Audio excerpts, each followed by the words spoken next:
com a mão no coração. Maravilhoso. Os filisteus se reuniram para lutar contra Israel, com 30.000 carros de guerra e 6.000 cavaleiros. E povo e multidão como a areia que está na praia do mar. Eles foram e acamparam em Micmas, a leste de Bet-Avém. Quando os homens de Israel viram que estavam em apuros, porque o povo estava angustiado, se esconderam em cavernas e em buracos, entre rochas e em túmulos e cisternas. Também alguns dos hebreus passaram o Jordão e foram para a terra de Gade e Gileade. E o povo que permaneceu com Saul estando este ainda em Gilgal, se encheu de temor. Saul esperou 7 dias, segundo o prazo determinado por Samuel. Mas como Samuel não vinha a Gilgal, o povo foi se espalhando dali. Então Saul disse: tragam-me aqui o holocausto e as ofertas pacíficas, e ofereceu o holocausto. Mal tinha ele acabado de oferecer o holocausto, eis que chegou Samuel. Saul saiu ao encontro dele para o saudar. Samuel perguntou: o que foi que você fez? Saul respondeu: vendo. Você vê, é a figura, é a imagem de uma liderança. O resultado disso aqui tem a ver com o espírito dessa liderança. Porque eu li aqui para você, vendo o povo. Então, vendo o povo. E assim por diante, à medida que as pessoas vão vendo, porque o seu líder estava à base da vista. Então, Samuel perguntou: o que foi que você fez? Vendo que o povo ia se espalhando daqui, e que você não vinha no prazo combinado, e que os filisteus já tinham se ajuntado em Micmas, eu disse comigo: agora os filisteus virão contra mim em Gilgal, e ainda não busquei a face do Senhor. Assim, vamos repetir isso aqui? Assim, forçado pelas circunstâncias, ofereci holocaustos. Mais uma vez, forçado pelas circunstâncias. Deixa eu ler na King James e refletir. Agora os filisteus vão cair sobre mim em Gilgal. Eu nem sequer tentei buscar a face do Senhor, de Yahvé, e alcançar a sua ajuda. Assim, premido pela necessidade, que é a mesma coisa. Forçado pela necessidade. Forçado pela circunstância. Premido pela necessidade. Na NVI, eu já leio só essa parte, por isso eu me senti obrigado a oferecer o holocausto. Então Samuel disse a Saul: você cometeu uma loucura, não aguardando o mandamento que o Senhor, seu Deus, lhe ordenou, pois o Senhor teria confirmado para sempre o seu reinado sobre Israel. Mas agora, o seu reinado não subsistirá. O Senhor buscou para si um homem segundo o seu coração, e já lhe ordenou que seja príncipe sobre o seu povo, porque você não guardou o que o Senhor lhe ordenou. Você não guardou o que ele ordenou. Aí você vai para o capítulo 15, você vai ver quando o Senhor manda ele eliminar os amalequitas. E por fim, ele reserva parte do melhor das ovelhas com a desculpa de que ele ia oferecer sacrifício ao Senhor, e ele preserva o rei.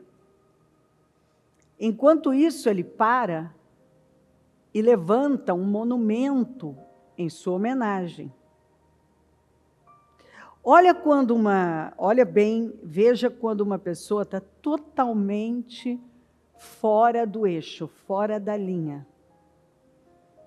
Está cega, está sem visão, ela está sendo movida por suas emoções, pela dependência da imagem, a dependência da aprovação. Aquilo era a hora de levantar algum monumento em homenagem a ele? Não. Não, nem era para ele levantar, na verdade. Por que ele reservou o melhor das ovelhas? Porque ele foi intimidado. Naquela ânsia, na dependência não de Deus, mas da aprovação das pessoas, ele quis ceder para os soldados que opinaram. E aí ele usou como argumento para justificar ao Samuel que era para sacrificar ao Senhor. E quando ele recebeu a resposta de Samuel, e o Senhor tem tanto prazer assim em sacrifícios do que se obedeça a sua palavra, é melhor obedecer do que sacrificar? Quer dizer, você tinha que ter ficado com a palavra, você não ficou. Você fez do teu jeito. Por que ele preservou o rei? Porque toda vez que alguém chegasse no palácio, veria aquele rei capturado, jogado em algum canto, e então ele poderia se gabar do tamanho da conquista que ele havia tido. Olha aí, ó. Eu venci, capturei o rei dos amalequitas. Então, as intenções dele,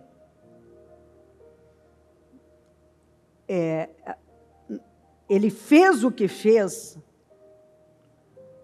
ele praticou uma obediência parcial, ele fez parte, mas não fez tudo, ele não fez do jeito que Deus mandou, porque as suas intenções e motivações estavam totalmente contaminadas. Não eram puras. Então, o que pesava para ele era a opinião das pessoas, e ele era intimidado, com medo de ser rejeitado na sua liderança, ele foi fazendo essas bobagens. Então, voltamos para o capítulo 13. Olha o que é uma liderança que não confia em Deus. O povo começou a olhar para os inimigos. Não tinha um líder que pudesse dar a eles uma segurança, um norte. Então começam a dispersar. Mas aquilo também foi um teste para ele.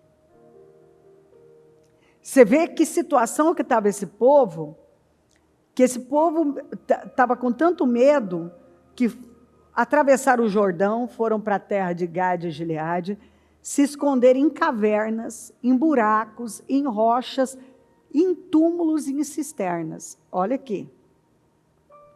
Gente escondida em cavernas, em buracos, em rochas, em túmulos e em cisternas.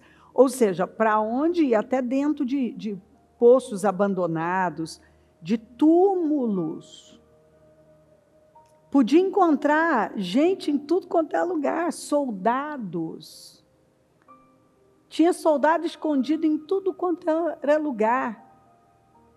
Quem era o Deus desse povo? Na teoria, era o Deus de Israel. Na prática, não. quando eles viram que o inimigo era forte, eles começaram a se desesperar e a tomar decisões com base no que eles estavam vendo. E aí, olha o líder deles, Saul. Ele começa a olhar que o seu exército está diminuindo. O seu exército está diminuindo. Olha a diferença de Davi, de Saul e Davi. Saul não tinha controle do seu exército. E quando ele foi vendo que o exército estava diminuindo, ele entrou em pânico. Agora vale tudo. Eu vou entrar na carne, eu vou fazer do meu jeito. E aquilo era um teste para ele. Se ele tivesse passado nesse teste, Deus teria estabelecido o trono dele para sempre. Ele teria uma casa firme. Sabe aquele teste, que é o teste da nossa vida? Sabe aquele momento em que nós somos testados e que é a oportunidade da nossa vida de nós darmos uma resposta, e a resposta que nós damos pode definir o resto da nossa vida? Nós vamos falar daqui a pouco que, por exemplo, a decisão de Daniel em não se contaminar com as iguarias do rei, aquela decisão definiu a vida dele. Definiu o destino dele. Existe um momento na vida da gente que é definidor. É definidor. Aí para frente eu quero ver se Deus me dá a oportunidade de falar mais sobre chaves. Eu estou muito com chaves. A palavra é chave na minha mente, no meu espírito, porque chaves abrem portas, abrem portões, mas também fecham.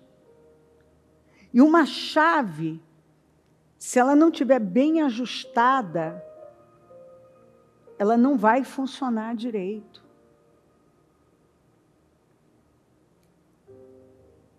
Chaves abrem corações, abrem estações, abrem portões, abrem prisões. Chaves. Jesus falou da mulher encurvada que estava detida, aprisionada por 18 longos anos, com um problema seríssimo na sua coluna que a levou a encurvar. Ela foi detida em algum momento. E ela estar naquele dia, quando Jesus está lá pregando, foi a oportunidade dela de daquela prisão ser aberta. A Bíblia fala que o Espírito do Senhor está sobre nós para levar libertação. Então, a chave para levar libertação é o Espírito de Deus estar sobre nós.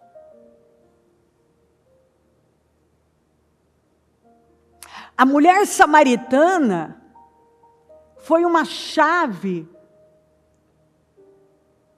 para abrir e ganhar uma cidade inteira. Foi a chave de uma cidade. Quando Jesus a encontra e fala com ela, E ele vai desenvolvendo aquele diálogo, aquela conversa com ela, e eles começam a dialogar, e ele se revela a ela como o Messias. E ela sai correndo e anuncia para toda aquela cidade.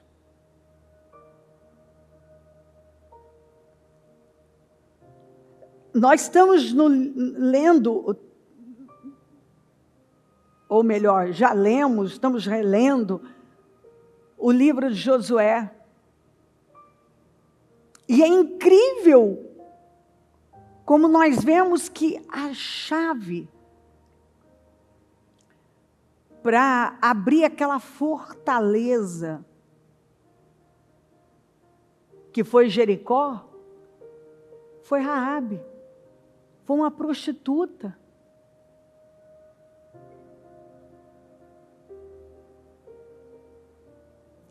E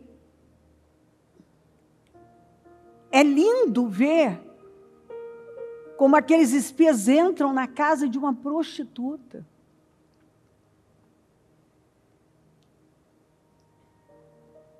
E a fé daquela mulher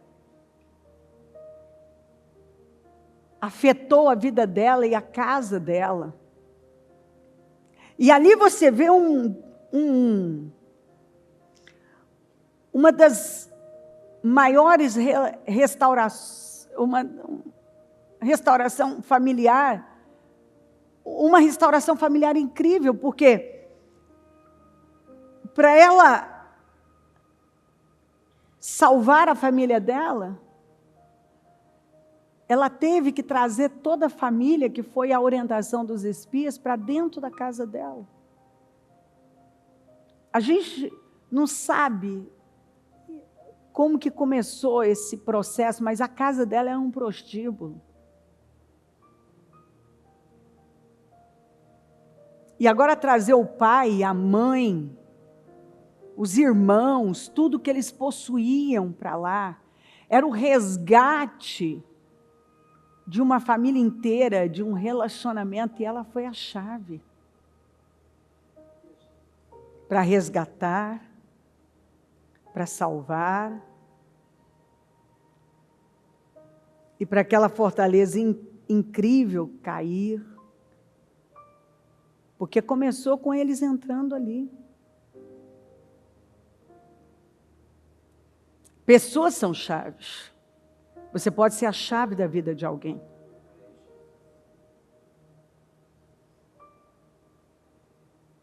Escuta. Jesus falou que as portas do inferno não vão prevalecer contra a igreja do Senhor.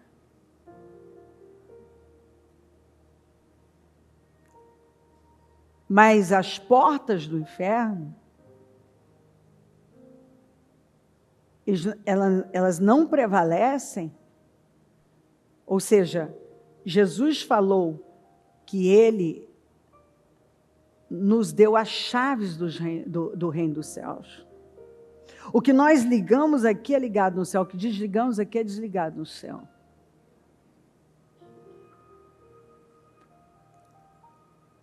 E a chave é o crer, é obedecer.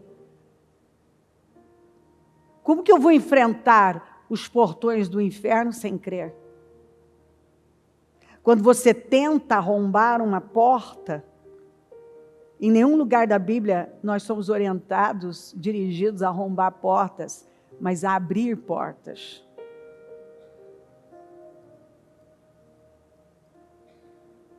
E às vezes nós já expulsamos todos os demônios, nós já repreendemos, nós já fizemos um monte de coisas, nós só não fizemos aquilo que vai honrar a Deus e vai então se tornar a chave que vai abrir aquela porta. Porque a verdade é que se o Senhor Jesus tem as chaves da morte e do inferno, Ele pegou as chaves do inferno e Satanás não tem mais as chaves do inferno, então as chaves estão com ele. E ele dá a quem ele quer.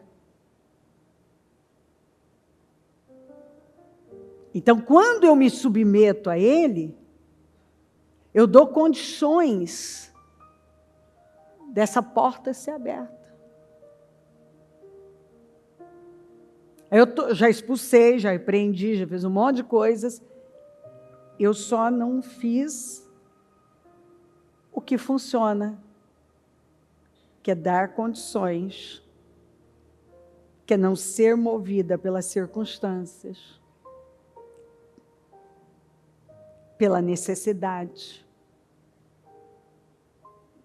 Não viver pelo que eu vejo, mas pelo que eu ouvi. A palavra não foi, espera, porque eu vou chegar e nós vamos oferecer. Não foi isso? Não foi dito para esperar? Que ia chegar? Então, se Deus falou, alguma vez ele falhou? Não. Se ele falou, eu vou chegar, então o quê? Ele vai chegar. Mas se você começar a olhar quem está fugindo, está se escondendo, porque nessa hora tem gente indo para tudo quanto é canto.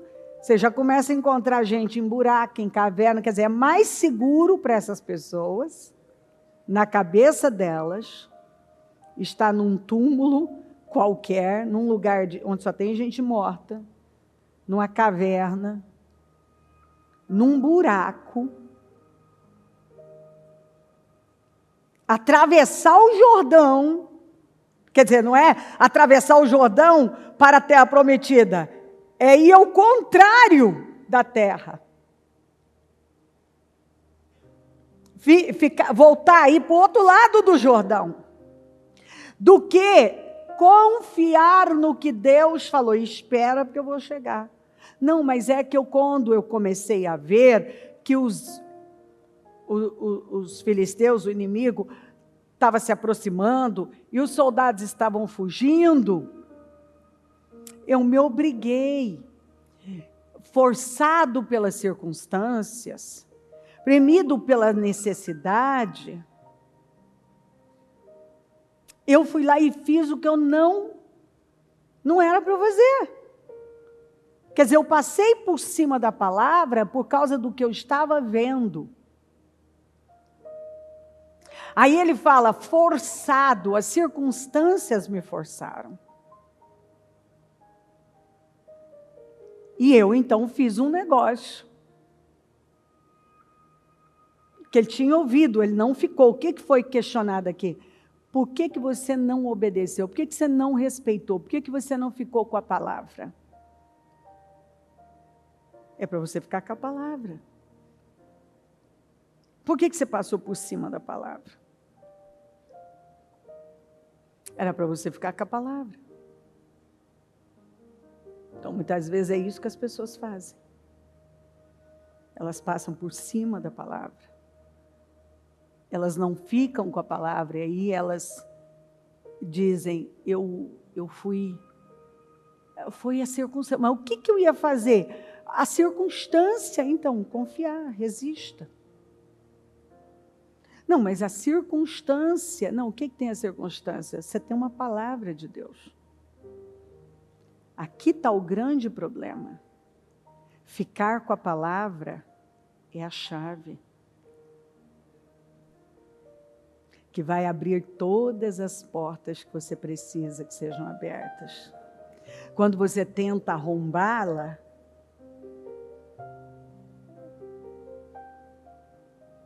você nunca será pleno.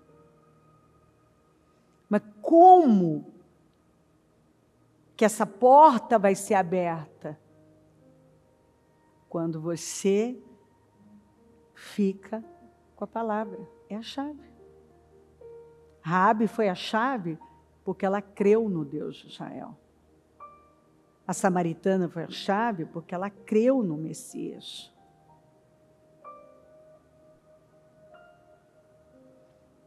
a mulher encurvada saiu da sua prisão porque ela creu. E então, aquela porta é aberta. E algumas pessoas, além delas arrombarem, algumas arrombam, mas algumas, elas estão usando a chave errada. Você não abre uma porta com a chave errada.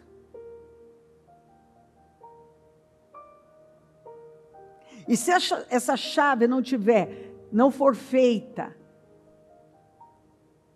da maneira certinha, sem nenhum arranhão, ela tem que estar no encaixe perfeito, ela não entra. E se ela entra, ela trava, você tenta virar, ela não vira. Quem já viveu esse tipo de coisa sabe. Da chave não funcionar.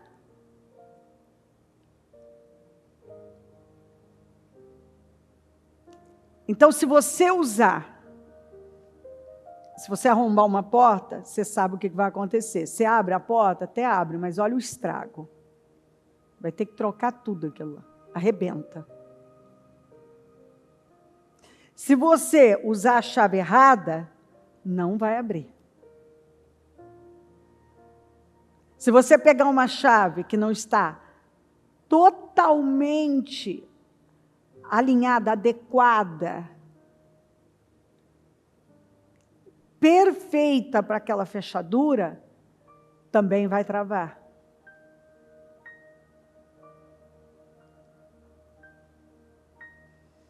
Então, nós precisamos entender sobre isso.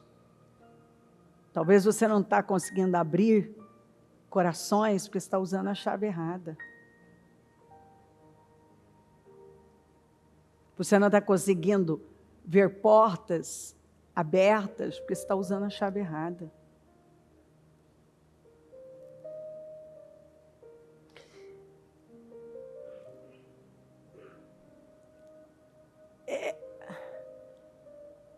Tem 3 chaves muito importantes. Ciclos fala de tempo. Eu preciso saber o tempo em que eu estou. Porque talvez o que Deus está trabalhando na minha vida não é o que Ele está trabalhando na sua. Talvez Ele já trabalhou coisas na sua vida que Ele ainda está trabalhando na minha. E eu preciso saber o tempo em que eu estou para a minha vida. Isso é uma chave, porque eu vou dar a resposta certa para aquele tempo. Círculos é uma chave que fala de pessoas, de relacionamentos. Talvez tem relacionamentos que não cabem mais, que estão travando a minha vida, tipo Ló, a vida de Abraão. Mas tem relacionamentos como Raabe, que precisavam ser resgatados, trazidos para sua casa, para dentro da sua casa.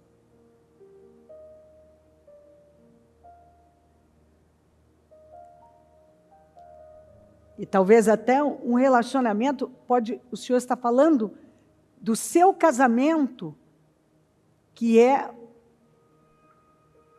uma chave, falando dessa chave de círculos.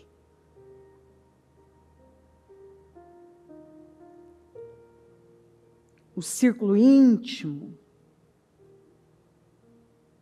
Davi tinha seu círculo íntimo. Talvez tenha sido essa parte que tem travado outras áreas da sua vida. Porque casamento requer esforço. Eu chamaria de escola do caráter.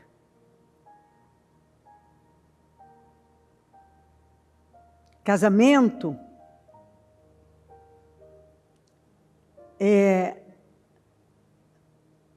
não é barato. é um relacionamento caro, que vai exigir, vai demandar esforço,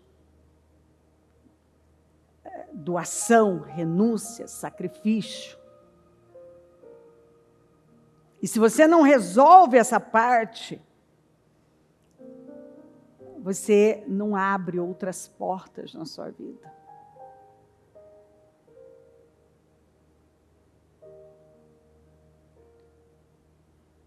As pessoas foram, os crentes, porque o mundo, a gente não fala, não cobra a vida de quem está morto. Vamos falar dos crentes. Foram absorvendo a cultura. E saíram totalmente desse lugar de entendimento bíblico do que significa reconstruir relacionamentos, começando pelo matrimônio, e então honrar um pai e mãe, que é uma chave, mandamento com promessa, perdoar. Às vezes tem um relacionamento que você não quer trazer, você não quer perdoar. E é uma chave que vai abrir tantas outras portas para você. Talvez você ache injusto. E se você não supera isso, você não tem a chave certa para abrir aquela porta. Está entendendo? E circuito, você tem que saber, é uma outra chave.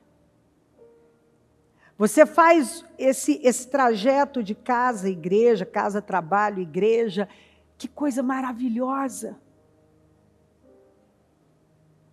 Mas chega um momento que Deus começa a ampliar esse território. Então, você faz casa, igreja. Quantos anos eu tenho? Eu fiz esse caminho. E Deus começou a ampliar. E a gente tem que estar aberto para essa ampliação, para onde mais Deus está nos levando.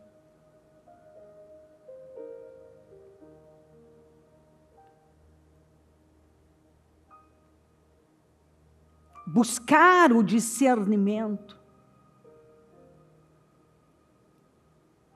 Queridos, nós precisamos entrar, absorver o espírito de Neemias, de Daniel. Quando nós vemos a oração desses homens,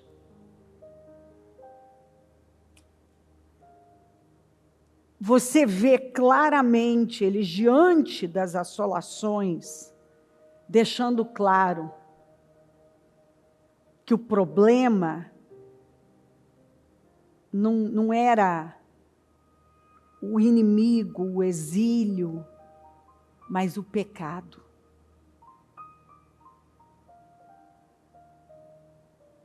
Muitas vezes você vai olhar, você lê as orações deles, você vê que eles estavam com vergonha de Deus, porque o Senhor falou: eu vou colocar o meu nome em vocês. E olha o que muitas vezes nós fazemos com o nome de Deus. Nós envergonhamos o nome de Deus. Então, quando a gente olha todas essas atrocidades, coisas que aconteceram com o povo de Deus, o que nós entendemos? Foi o inimigo tal, foi o fulano de tal, ou foi o pecado? Foi o pecado. Quando eu olho para o que nós estamos vivendo na nossa nação, eu tiro todos os nomes e só tenho um. Nós envergonhamos o nome de Deus. Nós temos envergonhado o nome de Deus. Quando nós nos divorciamos, quando somos relapsos com nossos filhos, quando somos negligentes.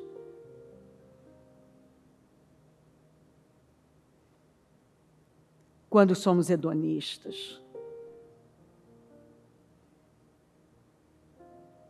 Então nós acabamos atraindo para nós tiranos, imperadores. Israel atraiu um imperador chamado Nabucodonosor. Foi atraindo alguns impérios, imperadores.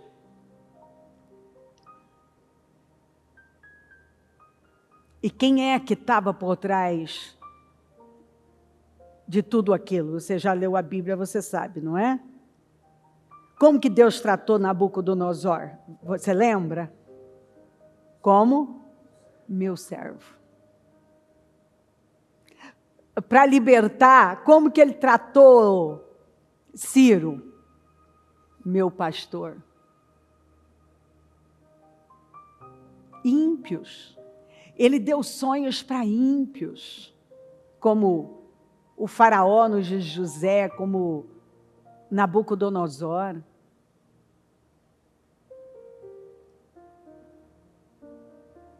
E nós nos incomodamos com tudo que nós vemos. Mas se o meu povo, que se chama pelo meu nome, se humilhar e orar, e se converter dos seus maus caminhos, eu vou ouvir. E eu vou sarar a sua terra. E eu vou abençoar. Qual é a resposta para nós? Qual é a chave que vai mudar a nossa história? Qual é a chave que vai abrir essa porta e vai nos livrar? Um povo humilde, quebrantado diante de Deus. Submisso a Deus completamente.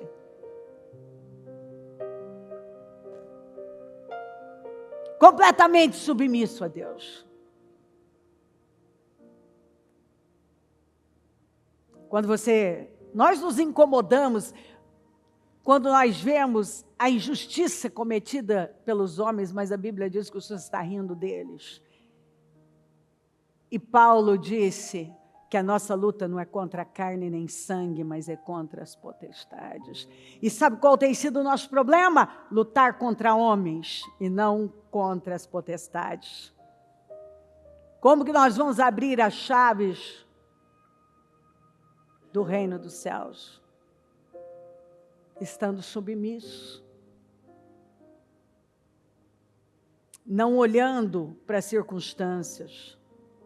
Fazendo do nosso jeito. Numa obediência parcial.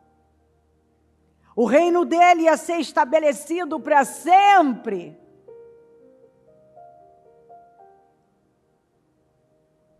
Mas ele não obedeceu. Ele fechou aquela porta quando ele não esperou pelo Senhor.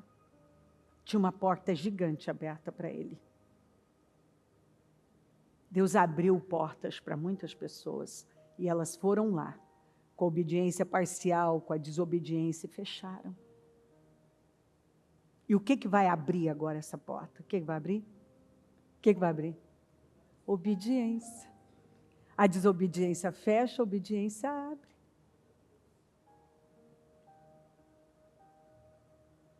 É simples. Mas não entra. Ele fechou. Estava aberta. Estava escancarada para ele. Mas ele foi lá e fechou. E é o que tem gente que tem feito. Deus abriu a porta, ele foi lá e fechou. Eu teria estabelecido teu reino, o Senhor teria estabelecido teu reino para sempre. Mas agora ele escolheu alguém que é melhor que você. Que é segundo o coração dele. Quem é segundo o coração de Deus? Alguém que é capaz de obedecer a qualquer custo. Então a porta está aberta. Eu posso mantê-la aberta. A chave para mantê-la aberta, ele me deu, que é a obediência. Mas quando eu não faço bom uso, ele vai lá e troca a fechadura. Agora eu não consigo entrar. Ele fecha. E a única forma de eu abrir é buscando a Ele, me submetendo a Ele, porque as chaves estão com Satanás ou estão com Ele? Estão com Ele. Então, Ele tem a chave para me dar.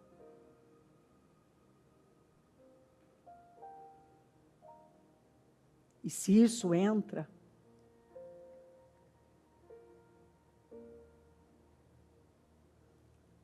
ele foi forçado, ele tomou decisões forçado pelas circunstâncias, é o que muita gente tem feito.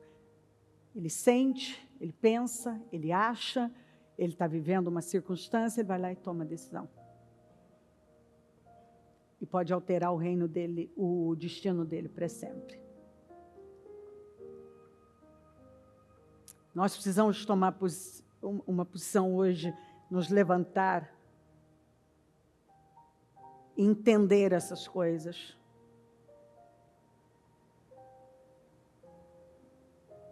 Se eu te fizer uma pergunta, você prefere pregar para 12 líderes ou 3 milhões de pessoas?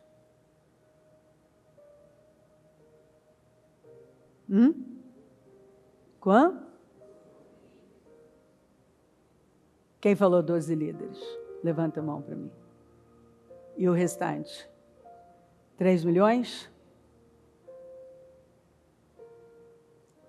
12 líderes?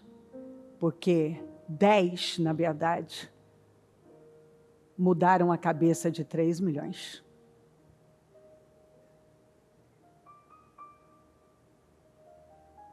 Então, o nosso problema é um problema de liderança, autoliderança. Liderança em casa, liderança onde estamos, liderança na igreja. Se você convence um líder, quem estiver debaixo da liderança dele, será convencido por ele. Se você é o líder da sua família, você conduz ela bem. O líder de uma equipe, você conduz ela bem. Eram 12 espias. 10 mudaram a cabeça de quase 3 milhões. Para você ver que o nosso problema é um problema de liderança. Nossas famílias estão desabando por causa de falta de liderança. Homens fracos, mulheres tolas, autoridades que querem a posição, mas não querem a responsabilidade. Líderes, que querem mandar, mas não querem a responsabilidade que isso implica, que demanda. Saul, ele queria o trono, ele perseguiu o trono, mas ele era fraco e não queria a responsabilidade de pagar os preços que o Senhor estava exigindo. Por causa dessa liderança fraca, tinha soldado até dentro de sepulcro. Por causa da liderança dele, os filisteus passaram a ter domínio, a nação gemeu, sua família foi arruinada. Então nós precisamos nos levantar hoje. E se Deus permitir, eu quero fazer isso à tarde também, com outros que não estão ouvindo isso aqui. Mas agora,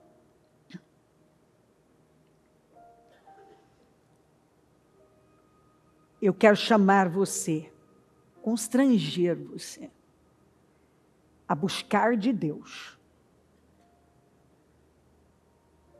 esse espírito forte de liderança, não ser mais intimidado pelas opiniões, pelas pressões, pelas circunstâncias. E não se acovardar mais.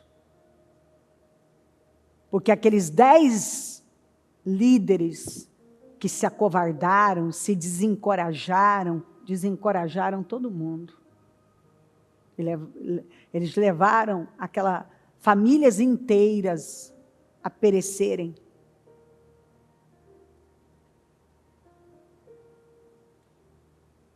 Quantos que pereceram? Por causa do relatório negativo, do desencorajamento.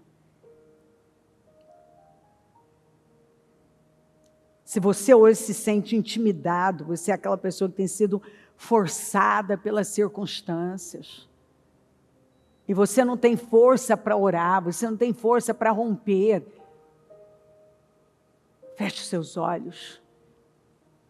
Você pode levantar a sua mão e pedir para que você levanta a mão e um obreiro vai orar com você, para te ajudar, porque você não pode ficar nesse lugar. Você tem que sair dele. Você tem que sair. E a oração que cada um vai fazer, que cada obreiro vai fazer, é repreender o espírito da intimidação, do desencorajamento, do medo, que está abalando pessoas, e elas não só estão fracassando, como está levando tudo que está debaixo da liderança delas a fracassar também. Não saia dessa reunião assim. Eu creio que o Senhor quer levantar líderes. Hoje Ele quer levantar líderes aqui. Pessoas que vão se posicionar, que vão ocupar esse lugar forte, firme, com autoliderança, autogoverno.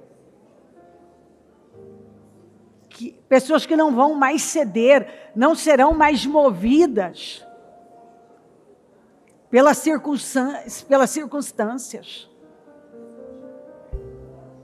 Mas vão se posicionar fortemente. Senhor, vem até nós com poder. Vem até nós com poder, Senhor. Vem até nós com poder, Senhor. Vem até nós com poder e nos ajuda. Nós nos arrependemos, Senhor. Nós pedimos perdão das nossas falhas, dos nossos erros. Perdoa-nos. Porque muitos, Senhor, fecharam portas maravilhosas que o Senhor havia aberto. E simplesmente com a sua obediência parcial, com a sua desobediência, com o seu jeitinho, foram lá e fecharam essas portas. Perdoa, Senhor, quando cedemos para a intimidação, para a covardia, para os medos. Perdoa-nos. Perdoa-nos, Senhor. Perdoa-nos. Arranca do nosso meio o espírito da intimidação, da covardia, do desencorajamento. Arranca, Senhor. Arranca do nosso meio. Meu Deus, em nome de Jesus, que hoje essas forças contrárias saiam. O que tem cegado e levado muitos a tomarem decisões com base nas circunstâncias. Forçados pelas circunstâncias, pela necessidade, pessoas que nunca passam no teste da necessidade, nunca passam nos testes das pressões, estão sempre cedendo para o que estão sentindo, pensando, para as circunstâncias. Liberta essas pessoas, Senhor. Liberta, Senhor. Passa do teu sangue aqui. Queima cada um do alto da cabeça à planta dos pés. Olha onde os nossos caminhos nos levaram. O problema da nossa vida tem sido o nosso pecado, a nossa desobediência, a nossa obediência parcial, as nossas precipitações. Esse tem sido o problema da nossa vida. E nós nos arrependemos, Deus. Perdoa-nos.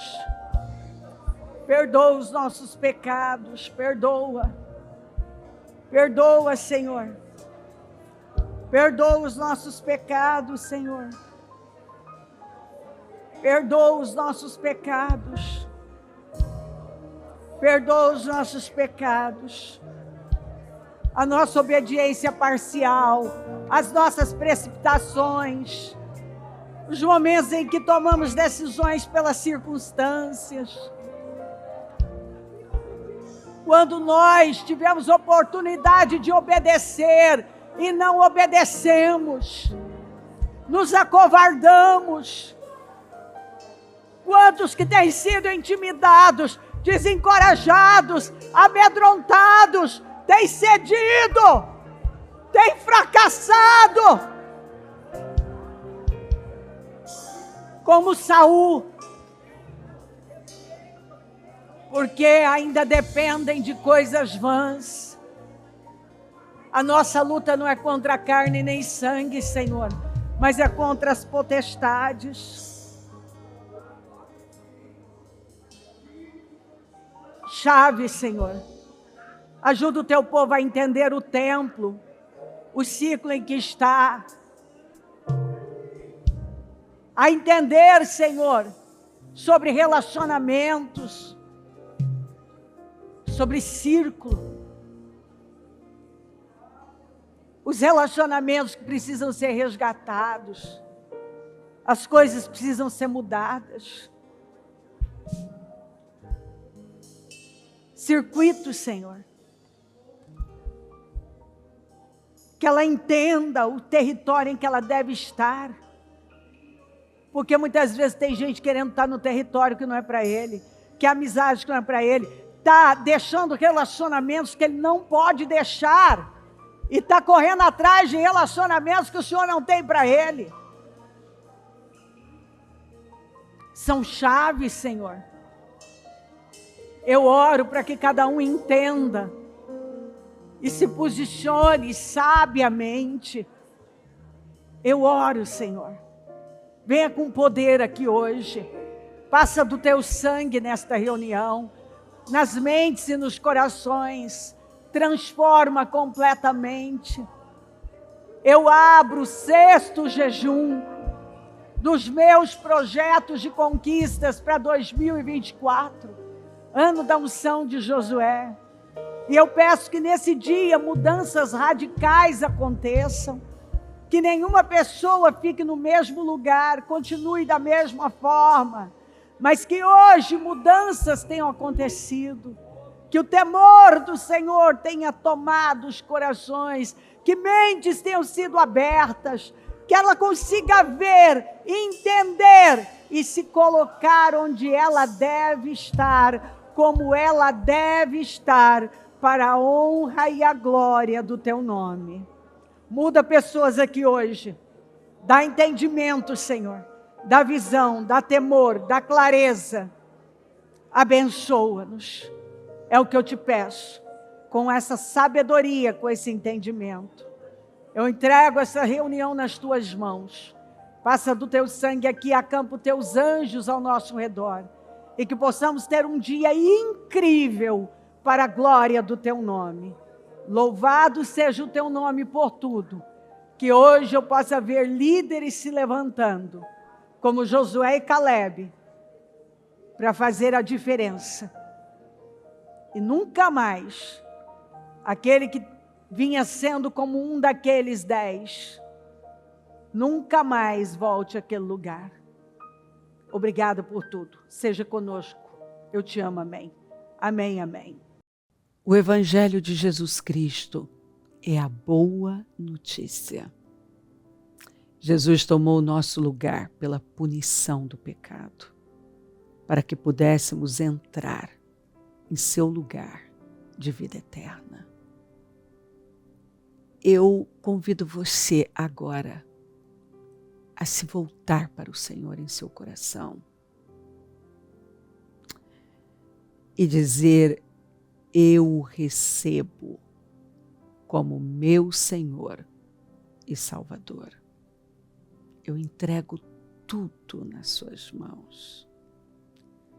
Eu deixo todas as partes da minha vida que não o honram e passo a viver a partir de hoje intencionalmente para servi-lo, honrá-lo e celebrá-lo como meu Senhor e Salvador. Jesus é a porta de salvação. É o caminho, a verdade e a vida. Ele é o pão da vida. E Ele te ama.